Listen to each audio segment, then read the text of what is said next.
GH1 TV, your best experience.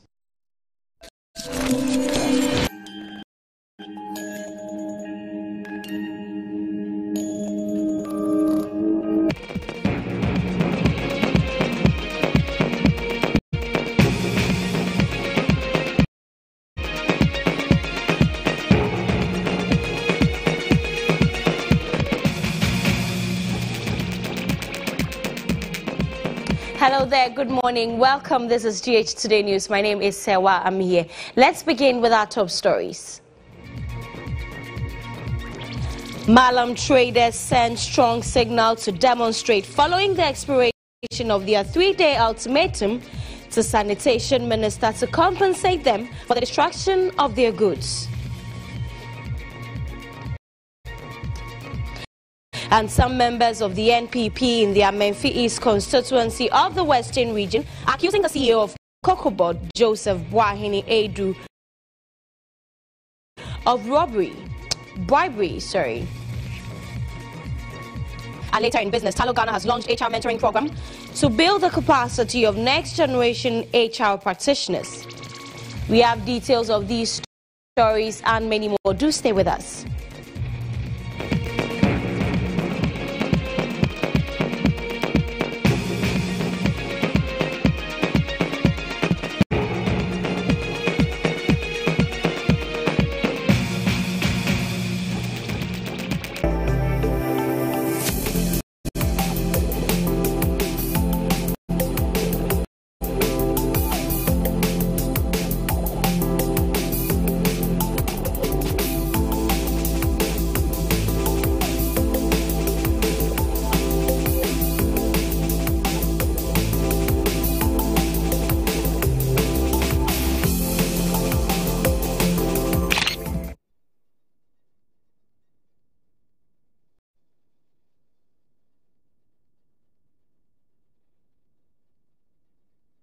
Program. Now, traders at the Malam market say they will take a drastic decision in less than 24 hours in protest of the seizure of their 13.45 acre of land by the local government. The decision comes after 185 bags of salt, including some items, were allegedly destroyed by some military personnel on Thursday, February 15. Arabaidu reports that the traders insist they will not relent until they are giving back that portion of land. The traders at the Malam market on Monday issued a 3-day ultimatum to the Sanitation Ministry, demanding compensation for the destruction of the 185 bags of salt allegedly destroyed by some military personnel.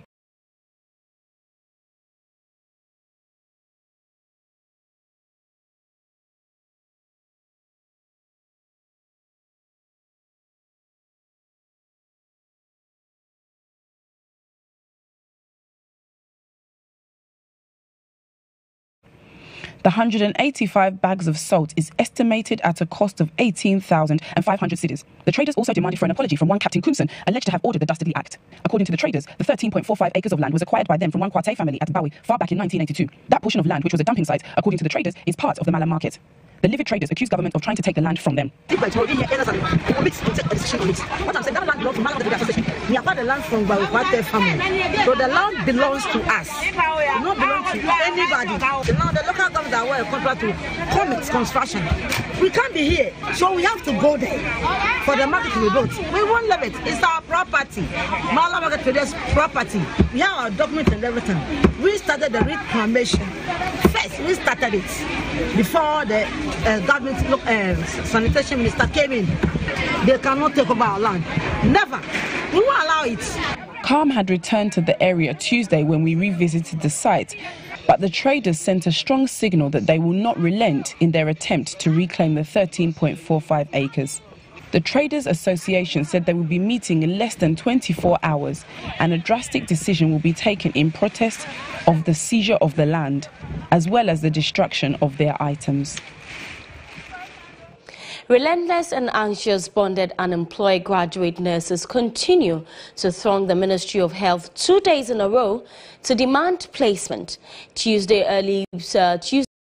early morning down Paul could not even dissuade the nurses who say an assurance from the health ministry last year has so far yielded nothing. The seeming avoidance by the health minister, the forceful eviction of these agitated unemployed nurses by the police, and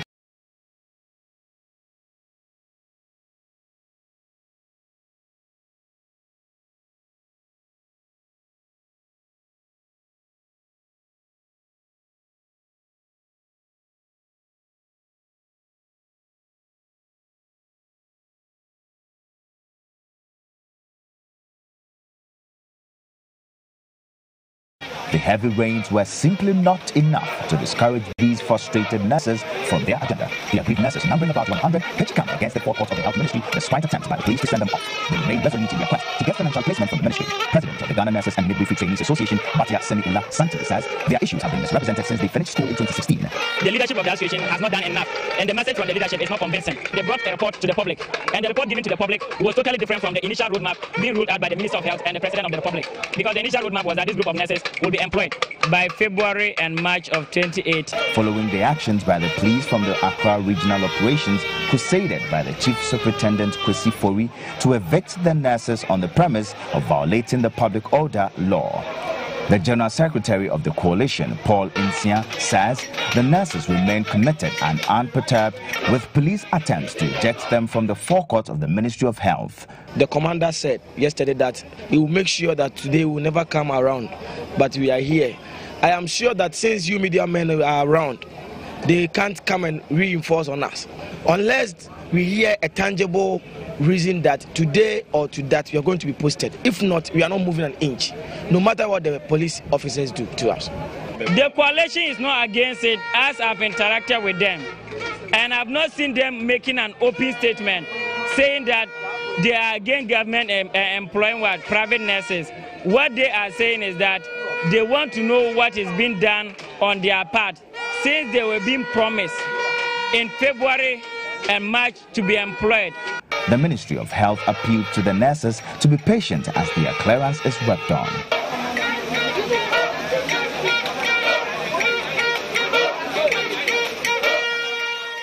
But government has appealed to picketing nurses to leave the premises of the Ministry of Health and go back home as it works towards absorbing 27,000 nurses captured in the 2018 budget. Addressing a press briefing, Information Minister Mustafa Hamid failed to give timelines on when the nurses will be posted. Information Minister Mustafa Hamid said government is worried about the situation at the Health Ministry and is working hard towards resolving the challenges. Now, according to him, 16,000 nurses were posted in 2017. Hence, there is enough room for those who've been picketing to be employed as captured in the 2018 budget, where about 27,000 nurses are expected to be captured. Government wishes to appeal to them to discontinue the picketing and go home, whilst the Minister for Health works to get them placement as has been assured. It is important to state that when we came into office in 2017, there was a backlog of graduates from 2012 to 2015 to be absorbed. As we speak, nearly all those in that category have been absorbed. Since 2017, government has engaged more than 16,000 of those who graduated between 2012 and 2015. Mustafa Hamid, however, failed to give timelines as to when these nurses would be posted. But he asked the nurses to rely on the faith that they have in government to give them postings. In the same way that we promised the 2015 to 2012 to 2015 group that we were going to place them and proceeded to place 16,000 of them. It is on the same basis that these people have to trust that when we say we are going to place them, we are going to place them. We are not going to be bound to say we'll do it tomorrow and do it tomorrow next, because you never know what will happen tomorrow, what will happen tomorrow next. Let's go over the phone lines now and find out from these nurses if this plea by government sits well with them. Betia Semilua Santi is the president of the Ghana Nurses and Midwifery Trainee Nurses Association. Now, thank you, Betia. Is your outfit or is your organization happy with this plea with government? Good morning, and thank you very much for the opportunity given. I think we were being addressed by the Honorable Deputy Minister of Health, that's Honorable Senator Mensah, indicating that they are working on our clearance, and hopefully our clearance will be ready by the end of March. And as we stated initially, we were not going to leave the premises of Ministry of Health if we were not given an exact timeline. And in her submission, she was able to tell us that by the end of March. So the end of March is the timeline given by Honorable Senator Mensah, and that is the reason why we left the premises of Ministry of Health. Not necessarily what Honorable Mustafa Hamid is saying, because what he said or his information got to us later on, even when we left for home, that we heard what he was saying. So we didn't leave as a result of what Honorable Information Minister was saying, because he didn't give any timeline. So we are working with the timeline given by Honorable Senator Mensah, which is March ending. And I've assured all my members that we should leave the premises of Ministry of Health to our various homes. And we will come back in April to find out from them whether the clearance is actually ready. And when we are coming back in April, it will indicate that the March giving has elapsed and there wouldn't be any other excuse. So as we speak, if we go to the Ministry of Health now, we'll find none of your members there, right? Yes. After the Deputy Minister addressing us, we left his play without saying anything against anybody and not touching any property as well. So Ministry of Health is empty as far as picketing nurses is concerned. All right, thank you very much. Betia Semilua Santi is the president of the Ghana Nurses and Midwifery Trainee Nurses Association. We will keep an eye on that story and tell you what happens. Now, hundreds of residents at Chado in the Ladade-Kotopo municipality have been rendered homeless after a massive demolition on Tuesday morning. The homeowners were cited for encroaching the Peshin Lagoon. My colleague William Evans Inku monitored the exercise and has more in this report. So they watched with pains and anguish, but there's absolutely nothing they can do as these aggrieved residents watch their properties being reduced to rubble. A helpless situation, the saddest day for this landlord.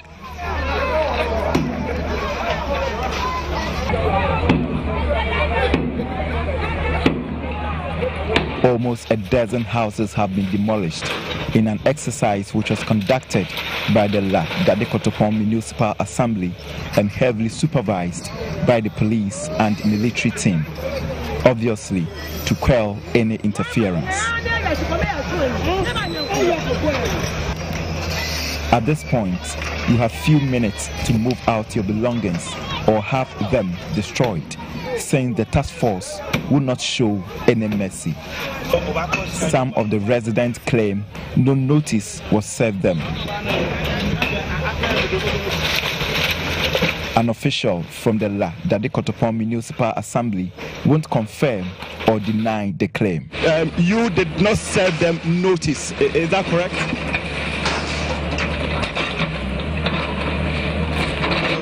We understand that. Why will you embark on such an exercise without serving the residents here notice?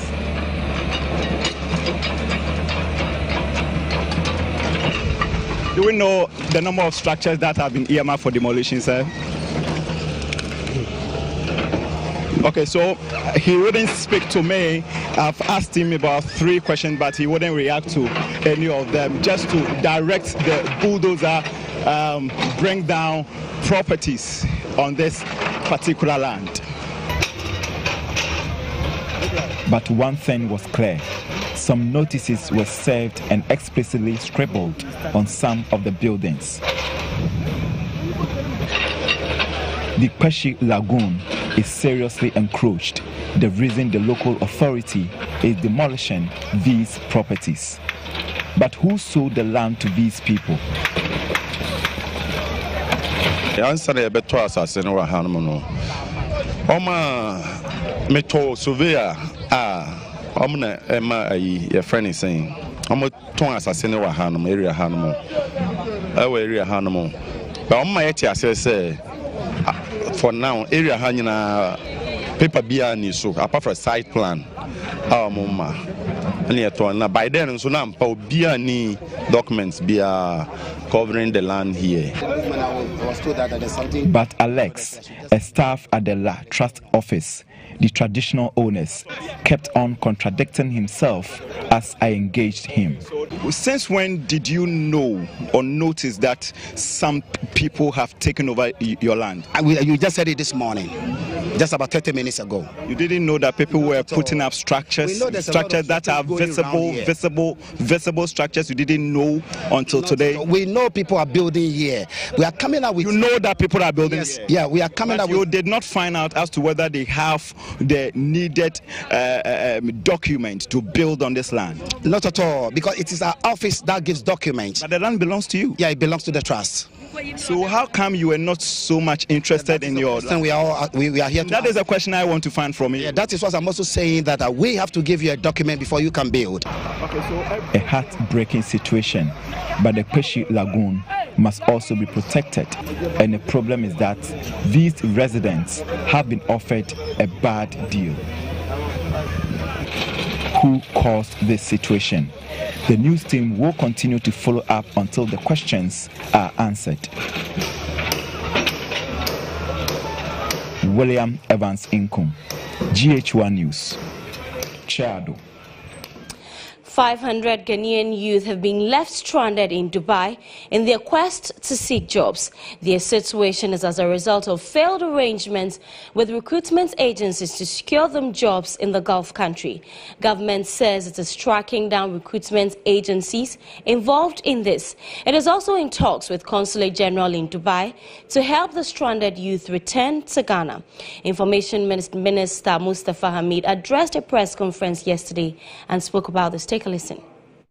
Government has gathered that recruitment agencies charge between 8,000 and 15,000 cedis to procure travel documents and travel visas for these young people to go to Dubai. These recruitment agencies solicit the assistance of travel and tour operators who act as sponsors of the visa applications for a fee. Meanwhile, the Consulate General in Dubai has been in regular contact with the stranded Ghanaians and is working on getting them the necessary support to return home. Let's go to Parliament now, where yesterday they approved the nomination of Martin Alamisi Benz Kaiser Amido as Special Prosecutor. The approval was, however, plagued with a lot of controversy. Ibrahim Al-Hassan observed proceedings and has filed the story. Former Deputy Attorney General Dr. Dominic Ayene attempted to cause the House to halt the approval of the nominee, citing a suit he has filed at the Supreme Court challenging the eligibility of Martin Amidu by way of age. He grounded his argument on Standing Order 91 of Parliament, which bars the House from making reference to matters before the courts. Mr. Speaker, I'm drawing the House's attention to a suit that is pending before the Supreme Court, in suit number J1/5/2008, titled Dr. Dominic Akurting Ayene versus the Attorney General and Martin Alamisi Amido. Mr. Speaker, I'm inviting you to make a determination today with respect to whether and the extent to which the discussion of the report of the committee will be prejudicial to the matter which is pending before the court. Although the first attempt of Ayene was described as premature by Majority Leader Oseiche Mensah Bonsu, he would later catch the Speaker's eye for the second time to argue out his case. He again cited previous decisions of past speakers amidst chants of disagreement from majority MPs. Mr. Speaker, I want to move to the ruling of your colleague, the New Zealand Speaker of Parliament. And with your permission, Mr. Speaker. Mr. Speaker, the said ruling is on the website of the Parliament of the New Zealand, and the Speaker's rulings. Honorable, when you get to the Supreme Court, you won't talk about websites. You know what we do there. Osei Chairman Sabunsu, however, vehemently disagreed with the assertions of Dr. Ayene, also grounding his argument on past rulings of the House. The Swami Member of Parliament described the move of the minority MP as abuse of rules of the House. Mr. Speaker, if an application has not been moved and seconded, what it means is that there's nothing before this House. Yes. And if there's nothing before this House, you cannot come with an application to withdraw it. That is why I'm saying to my honorable colleague that he's completely out of order. Mr. Speaker, I will not listen to their sides. He's completely out of order. I must apply himself to the rules of this House. He must apply himself to the rules of this House.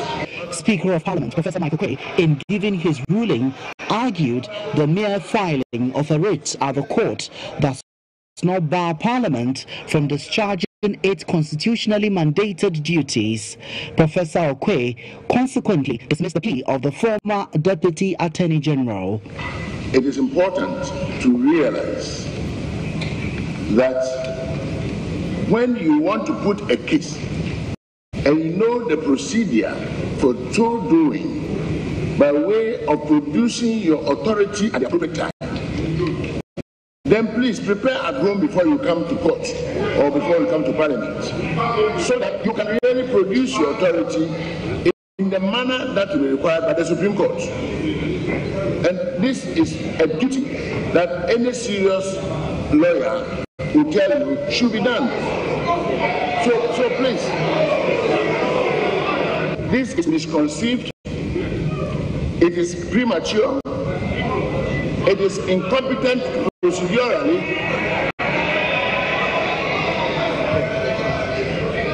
The motion is accordingly rejected. The ruling paved way for Chairman of the Appointments Committee, Joseph Osei-Wusu, to present his report. He took the opportunity to amend portions of the report that reflected a dissent by Tamale North MP Alhassan Suhuyene after the latter changed his mind. The Speaker would notice that on the last page under 60 conclusions, paragraph 3, the last but one line, the report said that accordingly the committee recommended by an overwhelming majority. The Speaker, I seek leave to remove an overwhelming majority decision and replace that with consensus. And the House to approve the nominee. So, Mr. Speaker, with your permission, I delete an overwhelming majority decision and substitute all those with consensus. Mr. Speaker, to that extent, the last paragraph is also deleted. The final conclusion of the report is that the nominee be approved by consensus. And, Mr. Speaker, I so move. Other MPs took turns to extol the virtues of the nominee in contributing to the debate on the floor, emphasizing the need to weed out corruption, which is eating away the country's progress. Speaking to the media after the proceedings, Attorney General and Minister of Justice Gloria Ekufo argued the minority has no case. The man is my nominee. You forget that I nominated him. If I didn't have confidence in him, and all the qualities that I saw have been confirmed in the report of the committee that vetted him: courageous, forthright, truthful, competent. In an interview with GH1 News, former Attorney General Jogate said Parliament is a master of its own decisions. The Esikado Member of Parliament, however, believes Martin Amidu has an arduous task ahead in his quest to fight graft through prosecution. I know him. I watched the vetting. I've been Attorney General before. I think it's a good man. I wish him the best. It's a difficult thing being a prosecutor. Some members of the ruling New Patriotic Party in the Amenfi East constituency in the Western region are demanding the removal of Joseph Wang as Chief Executive Officer of Cocoa Board. The furious members are accusing him of influencing the party's recent internal elections with huge sums of money, leading to the defeat of incumbent executives who are seeking re-election. The agitated members of NPP's Amenfi East constituency alleged that Bwahine Aidu gave 500 cedis to each delegate to influence the polling station elections and has given out 1,000 cedis to over 700 delegates to influence the upcoming constituency elections. According to them, Joseph Bwahine Aidu's actions, if left unchecked, will undermine the structures of the party and take it into opposition in the 2020 elections. They are calling on the president to relieve the Cocoa Board CEO of his post.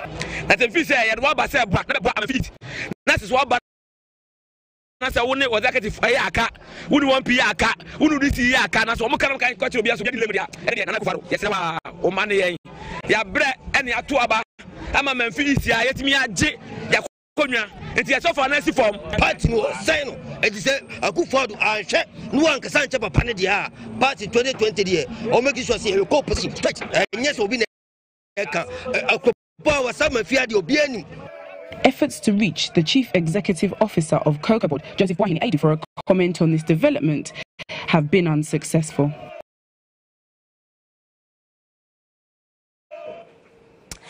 Now, aggrieved students of the Ghana Law School have declared Wednesday a red day across all campuses to show their disapproval of the results of the 2017 bar exams, which saw a whopping 81% of students failing.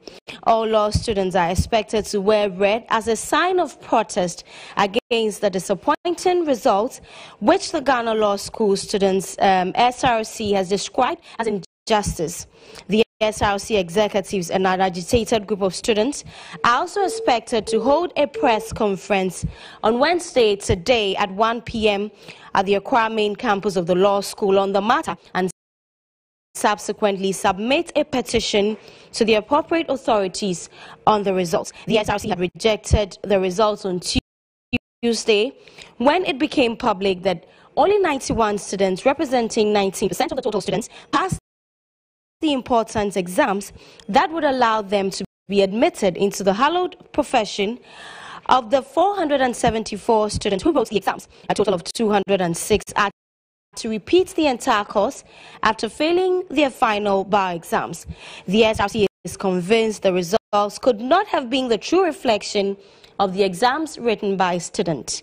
The council is therefore demanding a remarking of all the failed papers with a drastic reduction in the remarking fee from 3,000 cedis to 500 Ghana cedis. In a roadmap towards the total rejection of the results, the SRC said it was dispiriting and upsetting. Let's go over the phone lines. We have a student of the Ghana Law School who would like to remain anonymous, and let's have a conversation with him. But for the purposes of this conversation, I will call you Kwame. Good morning. How are you doing? I'm doing very well. So, good morning. Good morning. I am aware that you're a member of the SRC. What is your position on this huge failure from your students? Thank you very much for the morning God has blessed us with. First of all, let me put straight that it's very, very evident that legal education in Ghana appears to be falling to the extent that 474 students will write exams, and only 91 appears to pass all the end papers. Now, we have Supreme Court judges, Court of Appeal judges taking a few people. It cannot be the true and then proper reflection of students who have sat entrance exams, of which it was composed of 9 law areas, law subjects, and have passed and have come to law school, which, if you like, this exam is like terminal exam. 91 of them could pass. These 74 students all passed the entrance exam. And don't forget, these exams that have come out, there were a lot of infractions to the extent that criminal procedure exam was boycotted because criminal procedure exam was filled with law of evidence exam. If you remember, during last year, around May, this exam it was boycotted. So it's very, very, very pathetic that these issues are coming up. But as we have indicated, today we are addressing the press on some of the issues that need to catch the attention of the public. Kwame, let me just cut in. Are you sure your students are not just making excuses for their lack of hard work and diligence? I mean, come on, get with the question. Are you sure your students are just not making excuses for their lack of hard work and diligence? I do not think so, because if you ask me, the class, at least in every class, you know that this is a good student, this is a good student. Most of the good students in the class, as some of the lecturers who were teaching us can easily point to you, did not make it. It's amazing that exams that was taken in May, the results just came in February. How can one take for exams in May and then 8 months later that the results are released? So we have suspicion that some of the papers were missing. They couldn't trace all the papers, and then they have to find a way of putting up this result. Don't forget, there is an independent examination body who organizes exams. They organize the exams, marking and conducting the exams and marking. So one headquarters teaches that they don't have any aspect of contribution to the organization and marking of the exam. So this might have been another issue, that if somebody is teaching you and another group is marking or conducting exams and marking, that possibility of infractions are likely to occur. Okay, my last question before you go. How difficult was this exam? I don't know if you took part in it, but I'd like to know how difficult it was for about 91% or 81% to fail. I can confirm to you that this exam is not over and above the competence of the students who sat in the entrance exam. The entrance exam, as I told you, comprises of 9 law areas, 9 law subjects. And you are going to sit for this exam in just 2 hours. So, Kwame, I said it was going to be the last one, but can you vouch the quality of teaching from your lecturers? As for teaching, I have no doubt in my mind, because I mentioned to you that some of the lecturers, including Supreme Court judges, who have done this job for the last 10, 15 years in their life, all about 2 judges, they have been this work the last 10 years in their life. So I have no doubt in my mind as to the teaching. The teaching, I can confirm to you that students, if you give an assessment from the lecture, I mean, none of them is going to score below average. All right, thank you very much, Kwame. Kwame, we'll leave it here. I'm sure the conversation will continue on the morning show with Kafwide and Beswa. Thank you very much for speaking with us. Kwame, as we wanted to call him, is a member of the SRC and also a student of the Ghana Law School. Let's bring you the weather before we go.